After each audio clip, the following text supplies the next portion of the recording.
um, what gifts would I bring? And I said that I have two of the three wise men as nutcrackers, which made David laugh really hard. So I just walked over, and I don't have many nutcrackers out, but they're right over here. So, yeah, this one's pretty straightforward that he's gold, and he's either frankincense or myrrh. There were only two of them.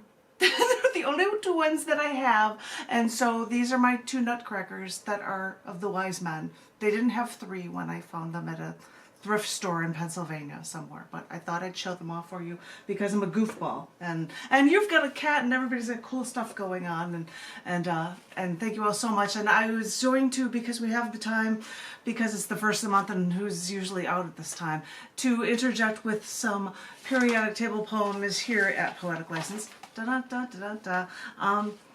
Somebody sends stories to me, and so I follow them up with poems, and so these are two element poems for one element for that happen to appear in Brutal Architecture and Down in the Dirt. Yes, of course, it also appears in the Periodic Table of Poetry book. Da, da, da. And I'm sorry for the live feed that they're being blocked out, but there are books online at Scars if you're interested. So the poem, the element, is for uranium. The sun really is an explosive thing, with primarily hydrogen reacting with helium, carbon, nitrogen, and oxygen. We can think of hydrogen bombs and understand why the sun has been able to keep us so warm at such a far distance for so long. But because we've got a powerhouse at the center of our solar system, our sun can even support the heavier elements like gold or uranium. With the element uranium named after the planet Uranus, it was the only planet named after the Greek mythology for the god of the sky. Its aqua blue hue matches the sky from its methane atmosphere, fluctuating seasons from its 97-degree axis tilt. This potentially dangerous planet matches the metal element's danger to us here on Earth. So yeah, it makes sense that we use elements like Uranus or even hydrogen, elements that the sun feeds off of, to cause so much destruction so close to home. From hydrogen bombs, the US and the USSR and the third world countries looking for uranium for nuclear bombs, even to depleted uranium as military ammunition in high-density penetrators, we still look for ways to kill each other with the elements at our disposal. Wondering why our planet has suffered mass extinctions every 26 billion years or so, with upwards of 5 extinctions on this planet's history, from dinosaurs to reptiles to 96% of marine life at one mass extinction event.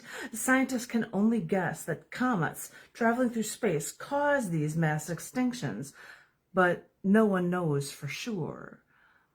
But some scientists theorize that if comets have long orbits, hundreds of years, then a twin star of our own can have one even more immense. Imagine our sun actually having an undetected companion star in a high elliptical orbit. They've called this, as of yet, undetected red dwarf nemesis, and it would be our nemesis with an orbit so large it would periodically send comets from the Oort cloud into the inner solar system, say every 26 million years.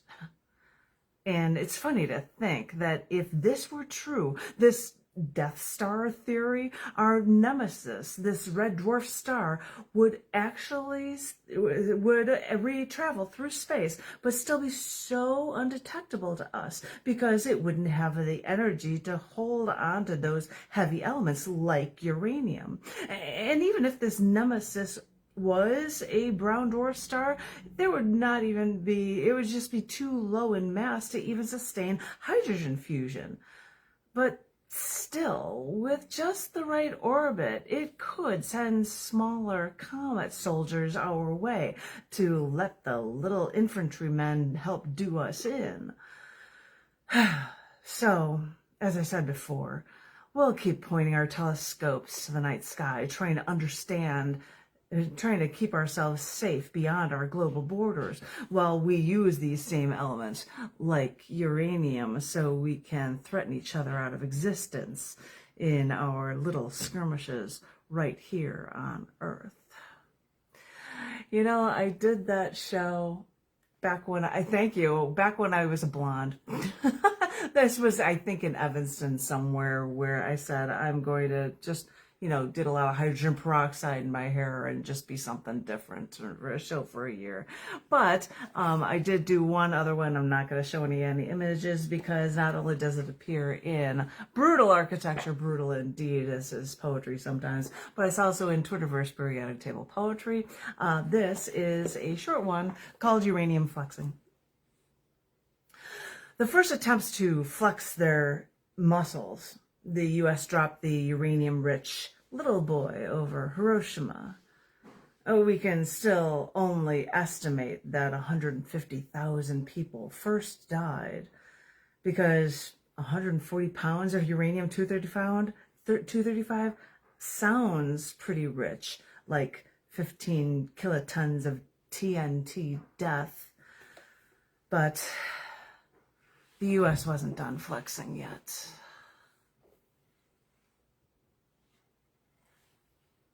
Shorter length, short one. There's your uranium stockade, or at least from me. So, Susan, I think the table is yours, and I'm going to have to put some of my wise men nutcrackers away while you start reading. And I would love to hear what you read, because then following her would be Richard Kent. Yay, you'll be Skippy. So if you're ready, my darling, take it away.